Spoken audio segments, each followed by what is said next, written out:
पदाय कृष्ण पृष्ठाय भूतले श्रीमती भक्तिवेदांत स्वामी नमस्ते सारस्वती गौरवाणी पचान्य विशेष पाश्चात विस्तार। हरे कृष्ण। तो अभी हम यहाँ पर हैं रसखान जी के समाधि पे और बहुत सुंदर रसखान जी की समाधि बनी हुई है। तो उनके समाधि पर एक बहुत अच्छा उनके द्वारा लिखा हुआ पद है, ये यहाँ पर आप देख सकते हैं और बहुत सुंदर ये पद है। ये उस समय का है जब रसखान जी उसको वर्णन कर रहे हैं, जब भगवान इसी गोकुल में है और रसखान की समाधि भी इसी गोकुल में है जहाँ पर भगवान अपनी बाल लीलाएं किए थे। तो भगवान के बाल लीलाओं का जो अति सुंदर भगवान लग रहे हैं, उनके बाल लीलाओं का वर्णन करते हुए इस पद को रसखान जी ने लिखा है। बहुत सुंदर पद है, इसको हम प्रयास करेंगे एक्सप्लेन करने पर, इसका रसखान के इस पद पे रस लेने का प्रयास करेंगे हम। तो यहाँ पर लिखा हुआ है, मैं एक बार पढ़ देता हूँ।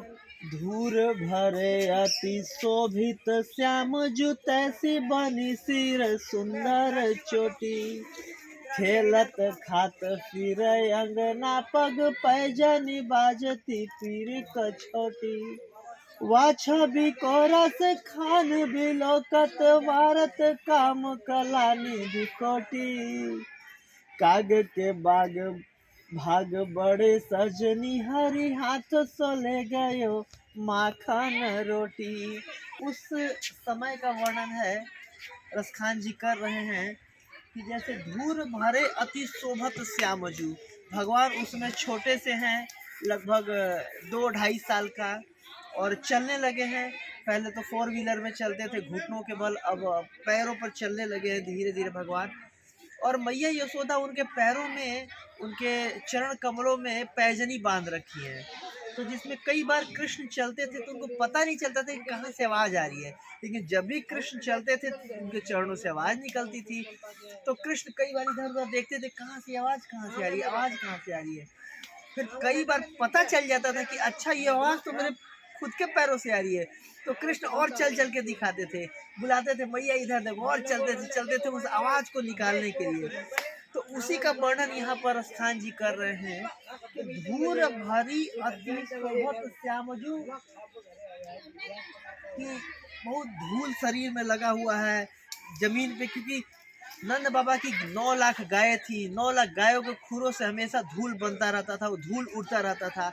और भगवान क्योंकि जमीन में लेटते रहते थे तो मतलब शरीर में धूल लग जाता था। और भगवान का इतना दिव्य शरीर था कि धूल लगने के बाद भी बहुत सुंदर लगता था।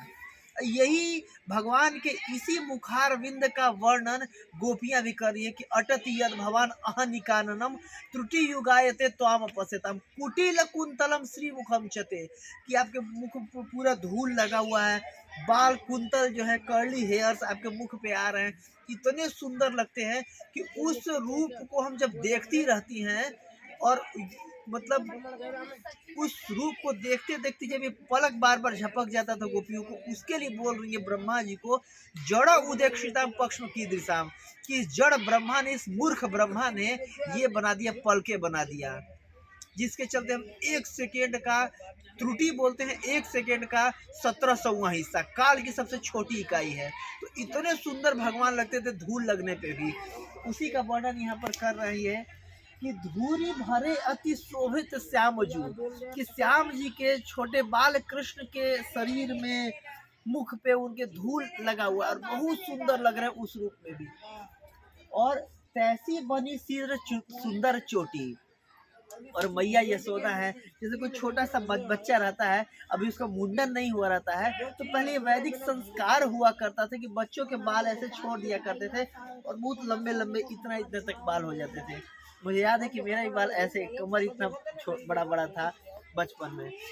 तो मैया यशोदा क्या करती थी, जैसे छोटी लड़कियों के बाल बांध दिए जाते हैं वैसे चोटी बांध देती थी, ताकि बाल उसे फंस ना जाए, कहीं वो चले कुछ हो ना जाए, या कहीं बाल फंस जाता था तो कृष्ण रोने लगते थे, इसलिए मैया चोटी बांध के रखती थी।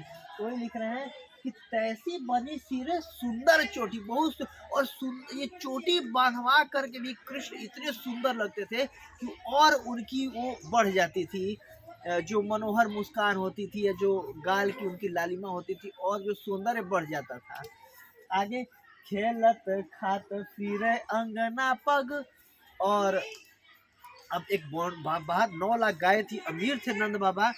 तो कृष्ण का क्या लिमिटेशन था कि आपको इस बाउंड्री के अंदर ही रहना है, बाउंड्री के बाहर नहीं जाना है।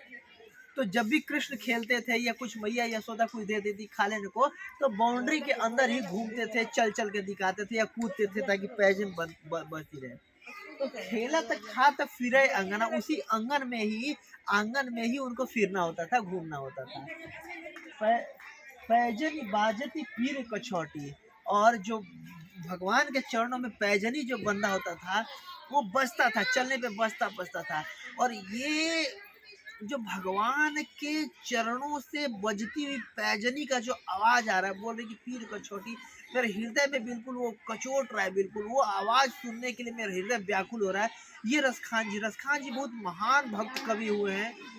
ये इब्राहिम करके इनका नाम था, और ये मुसलमान परिवार में हालांकि उत्पन्न हुए थे, लेकिन ये बहुत परम वैष्णव भगवान के भक्त। जब पहली बार यहाँ पर आए थे गोकुल में, तो गोकुल में ही जीवन भर आ गए, ये गोकुल छोड़ करके नहीं गए। और बताया जाता है कि 100 तुलसी की माला अपने शरीर के अलग अलग पहनते थे। कहते थे कि देखो मैं तो बहुत नीच कुल में जन्म लिया हूँ, जो उच्च कुल में जन्म लिया हूँ वो एक माला भी पहनेंगे तो काम चल जाएगा, या 2 माला। मैं क्योंकि नीच कुल में उत्पन्न हुआ, इसलिए तुलसी महारानी जब मेरे शरीर पर रहेगी तभी मेरा शुद्धिकरण हो सकता है, ऐसे तो मेरा कोई गति ही नहीं होनी है। तो अपनी दैन्यता को दिखाने में जो जितने उच्च भक्त होते हैं, उच्च लेवल को, उतना ही दिखाते हैं कि मैं इतना ही नीच लेवल का भक्त हूँ। ये चैतन्य चरितमृत के अंत लीला में आता है कि जिसके हृदय में जितना ही कृष्ण प्रेम होता है उसको लगता है कि उतना ही कृष्ण प्रेम नहीं है। ये शुद्ध भक्त की निशानी होती है। तो वही बोल रहे हैं कि पैजनी बाजती पीर कछौटी। इसके बाद अगले लाइन में कह रहे हैं कि वह छवि को रस खान बिलोकत, कि उस छवि को रस खान देखना चाहता। देखिए भगवान आए थे कब, 5000 वर्ष पहले। रस खान अभी कुछ 100 साल पहले आए थे, लेकिन फिर भी रसखान जी को भगवान के वो दिव्य लीलाएं दर्शित होती थी। जब भी कोई भक्त भाव या प्रेम भक्ति के लक्षण पर पहुंच जाता है स्तर पे, तो उनको भगवान के नित्य लीला का दर्शन होता रहता है। तो वही लिख रहे हैं यहाँ पर, वाह छवि को रस खान बिलोकत, कि उसी छवि को भगवान के वो बाल स्वरूप जिसमें वो धूल लगा हुआ भगवान सुंदर लग रहे हैं, उसको रसखान बार बार देखना चाहते हैं, हमेशा देखते रहना चाहते हैं। वाछा बिको रस खान बिलोकत, वारत काल कलानिधि कोटि। और इतना सुंदर वो भगवान का मुख है कि वारत मतलब उसको वार देना चाहता हूँ, उस पर त्याग देना चाहता हूँ या छोड़ देना चाहता हूँ। वारत काम कला निधि कोटि, कला निधि, निधि मतलब होता है समुद्र, और कोटि मतलब होता है करोड़ों। करोड़ों मतलब समुद्र, मतलब क्या कह सकते हैं कि करोड़ों मतलब बहुत सुंदर सुंदर कलाओं की पूरा समुद्र भी होना। समुद्र में जैसे सिर्फ पानी पानी होता है, वैसे कला का समुद्र, मतलब जहाँ देखे कला से कला, मतलब बेस्ट से बेस्ट कलाकार भी कभी कोई कला हो तो उस करोड़ों कलाओं को मैं त्याग देना चाहता हूँ, इस पर न्यौछावर कर देना चाहता हूँ। जो भगवान का ये सुंदर बाल स्वरूप है, जो कि चोटी बंधी हुई है जिसके सर पे, जिनके मुख में बहुत सुंदर धूल लगते हुए सुंदर लग रहे हैं। और जो सबसे आखिरी लाइन बहुत प्यारा पद है, वो क्या कह रहे हैं, कागे के भाग बड़ो सजनी, हरी हाथ सो ले गयो माखन रोटी। कि ये सब देखते बोले कि उस कौवे का क्या भाग्य है। क्योंकि जब भगवान, जैसे कई बार होता है छोटे बच्चे को जो मम्मी लोग दे देती हैं, मतलब सब्जी में रोटी लपेट करके ऐसे, तो वैसे मक्खन को चपाती में लपेट करके मैया यशोदा दे दी थी, और घूम घूम के अपने बाउंड्री के अंदर ही कृष्ण खा रहे थे। और एक कौवा था, कहा जाता है, कई रस के ज्ञातज्ञ लोग कहते हैं कि जो ये है वो काग भुसुंडी थे। तो कहा जाता है काग भुसुंडी, तो काग के भाग बड़ो सजनी, उस कौवे का क्या भाग्य होगा जो कि भगवान के, जो कौवा देख रहा था, भगवान आया अचानक से उड़ते हुए भगवान के हाथ से छीन करके वो रोटी ले गया और मुड़ेर पर बैठ करके वो कौवा खाने लगा। तो वही बोल रहे हैं कि काग के भाग बड़ो सजनी, हरी हाथ सो ले गयो माखन रोटी। कि जो माखन और रोटी भगवान खा रहे थे, भगवान के हाथ से छीन करके ले गया और देख रहे हैं भगवान भी कि कैसे वो कौआ खा रहा है। तो क्या भाग्य होगा उस कौए का कि साक्षात भगवान के हाथ से जिस कौए को उच्छिष्ट मिल रहा है। और ये लीला रसखान जी देख रहे हैं यहीं पर बैठ करके। यही वो स्थान है जहाँ पर बैठ करके ये लीला रस खान देखते थे। वही याद कर रहे भी को रस खान बिलोकत वारत कालनी कला निधि कोटी। और फिर कह रहे काग के भाग बड़ो सजनी हरी हाथ सो ले गयो माखन रोटी। कि कितना बड़ा सौभाग्य है उस कौए का, क्योंकि भगवान के साक्षात कर कमल से भगवान का साक्षात उचिष्ट लेके जा रहा है और उसका वो कर रहा है, उचिष्ट को भगवान का पाने का मौका मिल रहा है। तो ऐसे दिव्य दिव्य अनेक पद लिखे हैं रसखान, और भगवान के शुद्ध भक्त थे। और यहीं पर गोकुल में ही वो पूरा जीवन रह गया और गोकुल में उन्होंने शरीर त्यागा था। और ये हमारा परम सौभाग्य है कि हमें यहाँ आने का मौका मिला है। हरे कृष्ण, आपका स्वागत है। श्री रसखान जी का ये समाधि है। भगवान के बहुत उन्नत भक्त थे, भाव भक्ति प्रेमा भक्ति को प्राप्त भक्त थे रसखान जी भगवान के। और जो ही वैष्णव होते हैं उनके शरीर दिव्य हो जाता है जप करते हुए, तप करते हुए, भगवान का साधना करते हुए, भक्ति करते हुए। तो उनके शरीर को जलाया नहीं जाता है, समाधि दी जाती है।